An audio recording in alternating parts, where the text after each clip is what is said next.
Hello दोस्तों, कैसे हो आप सब। उम्मीद करता हूँ कि आप सब बढ़िया हैं और मजे में हैं। तो दोस्तों, स्वागत है आपका आपके यूट्यूब चैनल एजुकेशन हब के अंदर। तो आज मैं आपके लिए एक इंटरेस्टिंग टॉपिक लेके आया हूँ और उस टॉपिक का नाम है बेसिक प्रोपोर्शनैलिटी थ्योरम। और ये जो बेसिक प्रोपोर्शनैलिटी थ्योरम है, ये हम कहाँ पे स्टडी करेंगे, तो हम इसको क्लास 10th के ट्रायंगल का एक चैप्टर है मोस्ट इंपॉर्टेंट, जिसका बहुत ज़्यादा वेटेज आता है हमारा एग्जाम के अंदर। और बहुत सारे बच्चे इस यूनिट को छोड़ भी देते हैं। तो मेरा यही कहना है कि आप इस यूनिट को मत छोड़िए, क्योंकि ये यूनिट बहुत ही ज़्यादा इंपॉर्टेंट है और है बिल्कुल इजी। तो इसके अंदर कुछ थ्योरम्स रहेंगी, जिन थ्योरम्स को ही हम बात करेंगे, जैसे बीपीटी है, कन्वर्स ऑफ बीपीटी है, ठीक है। उसके बाद सिमिलरिटी, कॉन्ग्रुएंसी, इसी के ऊपर चर्चा करेंगे इस चैप्टर के अंदर। तो आज मैं आपके लिए एक थ्योरम लेके आया हूँ और उस थ्योरम का नाम है बेसिक प्रोपोर्शनैलिटी थ्योरम। तो जैसे कि आपने इसके इंट्रोडक्शन के अंदर थोड़ा बहुत देखा होगा क्लास 10th के अंदर, जब ट्राइंगल को स्टडी कर रहे थे, कि if two triangle set be similar, ठीक है। मैं सिमिलरिटी की बात करूंगा, देन उसके बाद मैं अपना बीपीटी को स्टार्ट करूंगा। आपने 10th के अंदर ये चीज देखा होगा कि इफ टू ट्राइंगल्स अगर हमारे पास दो triangle set to set be is set to be similar, ठीक है। अगर हमारे पास कोई दो ट्राइंगल सिमिलर है ना, तो उस कंडीशन में हम दो बातें कहेंगे। एक बात क्या करेंगे, corresponding angle should be equal. Then दूसरी हम बात करेंगे, corresponding sides be in the corresponding side should be in the same proportion, ठीक है। प्रोपोर्शन, अगर ये प्रोपोर्शन की बात करूं, कहीं ना कहीं ये बीपीटी में यूज होगा। तो प्रोपोर्शन की अगर मैं बात करूं, क्योंकि बेसिक प्रोपोर्शनैलिटी थ्योरम है जो प्रोपोर्शन के ऊपर ही डिपेंड करती है। तो अगर कभी भी दो ट्रायंगल हमारी सिमिलर है, any two triangles are similar, अगर गिवन में दिया है कि टू ट्रायंगल्स हमारे पास सिमिलर है, एक ट्रायंगल मैंने ये बनाई और एक ट्रायंगल ये बनाई, let's say in first triangle ABC and triangle second is PQR, ठीक है। मेरे पास दो ट्रायंगल है, XYZ मान लो, PQR मान लो, कोई भी मान लो, ठीक है। क्योंकि हम इनको डिनोट करें ABC और PQR से, तो सिमिलरिटी का अगर मैं साइन की बात करूं, तो जब हमारे पास टू ट्रायंगल्स आर सिमिलर रहती है, तो उसका साइन हम कुछ इस तरह से यूज करते हैं, ठीक है। कुछ इस तरह से हम उसको यूज करते हैं। ये साइन जो है, ये सिमिलरिटी का साइन है। ट्रायंगल के अंदर जब कॉन्ग्रुएंसी की बात आएगी, तो कॉन्ग्रुएंसी के अंदर हम ये वाला साइन लेंगे, ठीक है। कौन सा साइन लेंगे, ये वाला। और सिमिलरिटी की बात आएगी तो हम कुछ ऐसा उसको बता देंगे। ये साइन रिप्रेजेंट करता है सिमिलरिटी को। तो अगर मेरे पास कोई भी दो triangles, if any two triangles are similar, then corresponding angles, जैसे ये एंगल ए है और ये एंगल पी है, तो इसको क्रॉसपॉन्डिंग एंगल बोल रहा हूं। इस ट्रायंगल का ए जो एंगल है वो ट्रायंगल बी के क्रॉसपॉन्डिंग है, दैट इज एंगल पी। तो ये दोनों क्या होंगे, इक्वल होंगे। Angle A is equal to angle P. Then जो एंगल बी है वो किसके इक्वल होगा, एंगल क्यू के। तो angle B is equal to angle Q, है ना। और जो अगर बी का एंटी क्लॉकवाइज एंगल देखूं, तो एंगल सी है और angle C is equal to angle R, और एंगल सी का क्रॉसपॉन्डिंग एंगल आर है, और ये क्या होंगे, हमारे पास इक्वल होंगे, ठीक है। सिमिलरिटी के केस में हमारे अगर मैं बात करूं तो उन ट्रायंगल्स के एंगल इक्वल रहते हैं। देन अगर मैं क्रॉसपॉन्डिंग साइड्स की बात करूं, तो वो सेम प्रोपोर्शन में रहती हैं, ठीक है। सेम प्रोपोर्शन, दैट मीन्स जैसे कि A B divide P Q is equal to B C upon Q R is equal to P A C upon P R, ठीक है। तो ये सेम प्रोपोर्शन में है, दैट मीन्स दिस साइड ये इसके क्रॉसपॉन्डिंग है, ये प्रोपोर्शन में रहेंगे, दैट इज रेशो में, ठीक है। A B divide by P Q, A B और पी क्यू रेशो है, ठीक है। तो वो किसके इक्वल हो जाएगी, B C upon Q R के, दैट मीन्स कि ये इसके प्रोपोर्शन में होगी और ये इसके प्रोपोर्शन में होगी, ठीक है।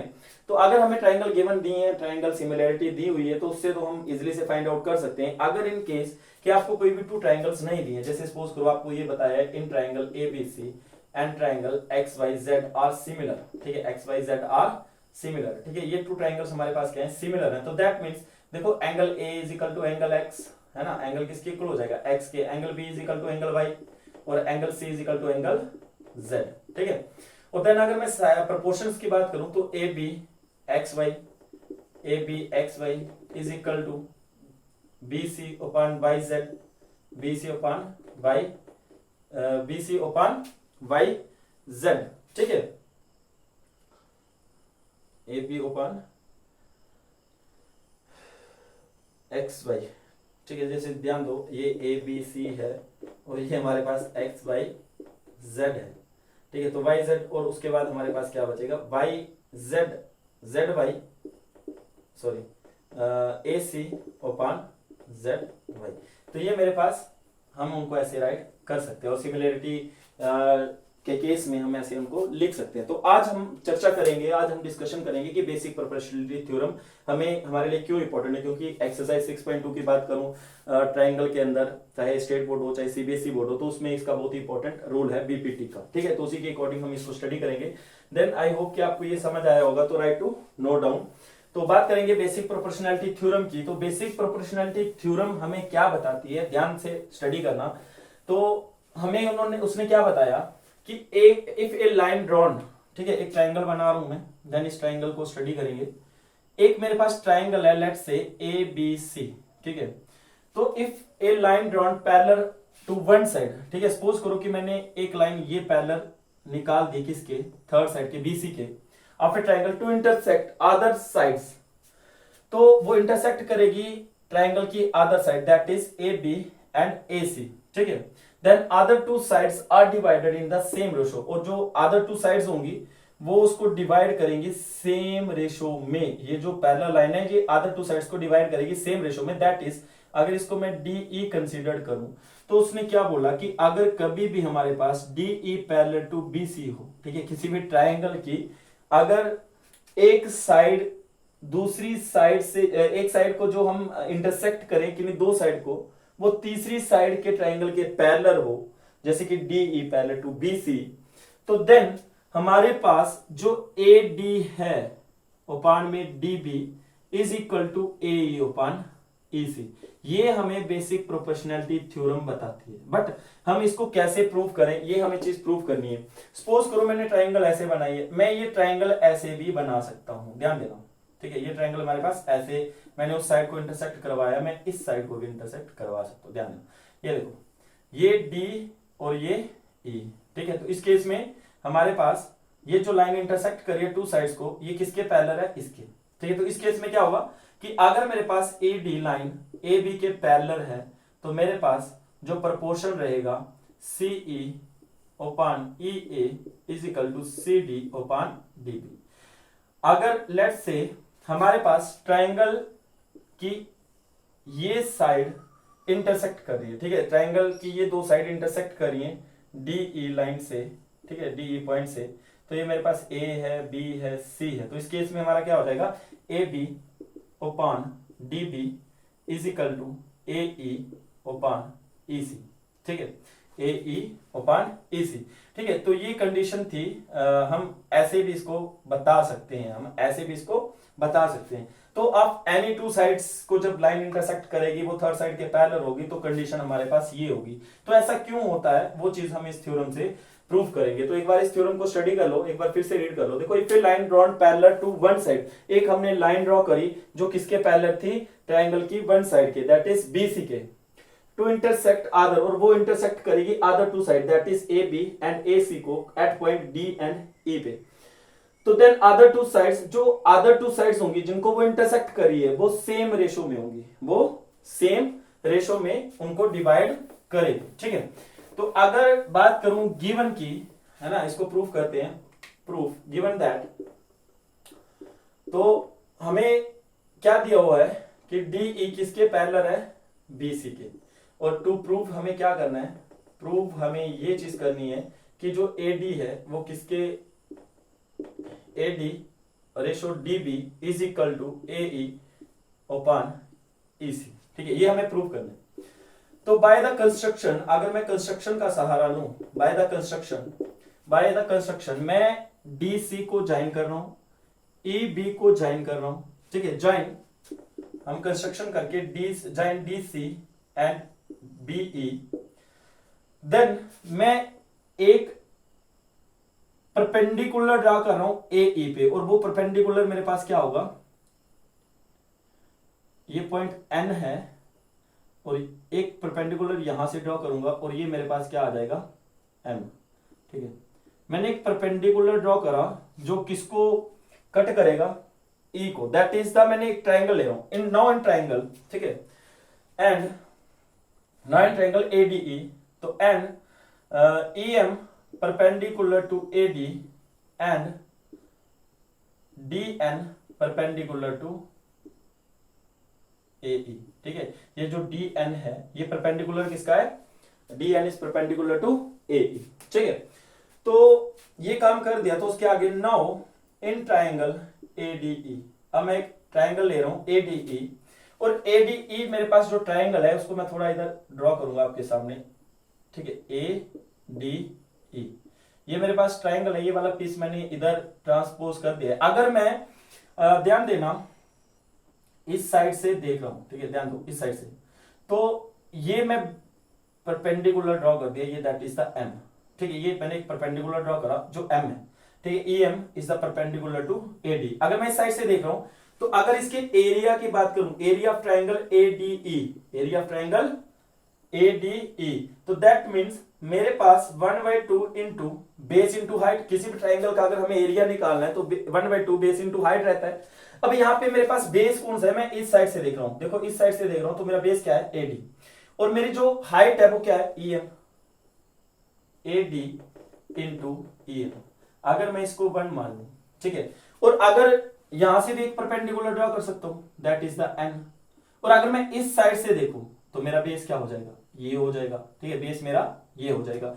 तो area of triangle ADE, area of triangle ADE is equal to 1/2 base क्या है AE इंटू हाइट क्या है DN, ठीक है। Height of the triangle, altitude of the triangle, ये बेस ये हाइट, और ये बेस ये हाइट, ठीक है। अगर मैं इसको इक्वेशन सेकंड मानूं, ठीक है, ठीक है, इतने तक तो हो गया मेरा काम। अब आगे का हमें क्या लेना है, एक हम अगर ट्राइंगल लें BDE, ठीक है, और BDE को मैं यहां पे थोड़ा ड्रॉ करूंगा, ध्यान देना, देखो BDE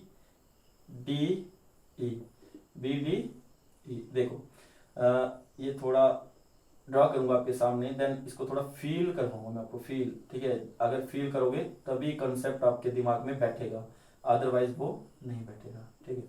ये देखो, ये मेरे पास एक ट्राइंगल है E और ये मेरे पास है B, ठीक है। तो now again, now in triangle मैंने क्या ले ली BDE, और इस ट्राइंगल के अगर एरिया की बात करूं, एरिया ऑफ ट्राइंगल BDE ये किसके इक्वल हो जाएगा, अगर ध्यान दो, बहुत ही इंपॉर्टेंट बात, अगर ध्यान दो, ठीक है। तो ये मेरे पास अगर मैं बेस ये मान के चलूं, ठीक है, अगर मैं इस साइड से देख रहा हूं, बेस में ये मान के चलूं, है ना, 1/2 बेस कितना है DB है, और इसका जो हाइट होगा, हाइट हम ये कंसीडर नहीं करेंगे, ध्यान दो, ये मेरे पास ट्राइंगल कुछ ऐसा है, ठीक है। अब हाइट की बात करूं तो ये इसका हाइट नहीं है, तो हाइट कैसे निकलेगा मेरा, ये वाली चीज, तो that is the height of A triangle, तो इनटू EM, सेम केस, ठीक है। और अगर मैं एक और ट्राइंगल लूं, ये वाली, ध्यान दो DEC, वो यहां पे ड्रॉ कर रहा हूं, इधर ही ड्रॉ कर देता हूं, DEC,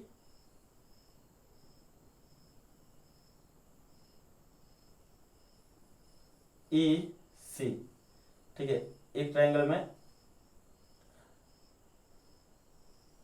एक सेकेंड रुकना,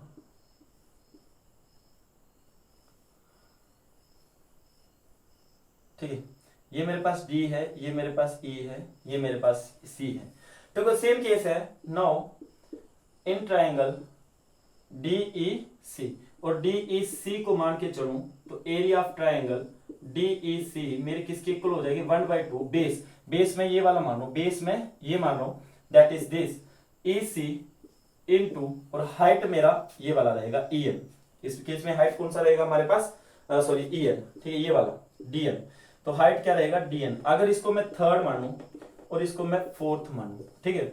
अब ध्यान देना, एक और इंपॉर्टेंट बात है, अगर मैं इसको थर्ड इसको फोर्थ मानूं, अगर मैं डिवाइडिंग करूं 1/3 एंड सेकंड बाय फोर्थ, ठीक है, dividing 1/3 and second by fourth, तो मेरे पास क्या आ जाएगा, area of triangle ADE upon में एरिया ऑफ ट्राइंगल BDE, ठीक है, area of triangle BDE is equal to 1/2, ठीक है। ध्यान दो, बहुत ही इंपॉर्टेंट बात, देखो जब मैं इस दोनों को डिवाइड करूं 1/2 इंटू AD, ठीक है, डिवाइडिंग थोड़ा स्पेस कम है तो ये वाली चीज मैं थोड़ी सी रब कर रहा हूँ, ठीक है, यहाँ पे थोड़ा सा रब कर रहा हूँ तो जिसके चलते मेरे को थोड़ा सा स्पेस मिल जाएगा, और इस पोर्शन को भी रब कर रहा हूँ मैं, ठीक है, ये पोर्शन भी रब कर रहा हूँ, हमें थोड़ा सा स्पेस मिल जाएगा इसमें।